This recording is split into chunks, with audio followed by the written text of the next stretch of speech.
Hello friends, welcome to my channel Cooking and Beyond by Indu G. இன்றைக்கி நான் என்ன பண்ணுறேன்னா மட்டன் அண்ட் உருளைக்கிழங்கு நான் குழம்பு வைக்கிறேன். இந்த குழம்புக்கு வேண்டியது என்னென்னா நம்ம தேங்காவும் முந்திரி பருப்பும் போட்டு நல்லா அரைச்சி பேஸ்ட்டாக வச்சுருங்க. உருளைக்கிழங்கு தனியாக நல்லா வேக வச்சு எடுத்து வச்சுருங்க, இல்லைனா எண்ணெயில் பொரித்து வச்சுருங்க. அதுக்கப்புறமா நம்ம மட்டனை தனியாக வேக வச்சு நல்லா பஞ்சு போல் வேகணும் மட்டன்.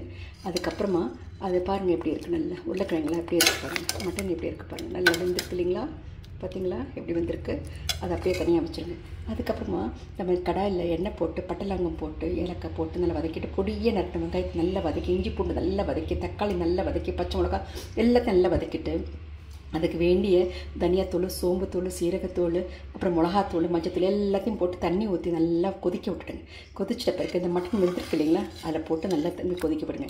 அதுக்கப்புறமா அந்த உருளைக்கிழங்கு நம்ம வறுத்து வச்சுருக்கோம், இல்லை வேக வச்சுருக்கோம், ரெண்டு ஏதாவது ஒன்று பண்ணிவிட்டு அதுவும் இதில் ஆட் பண்ணிவிடுங்க.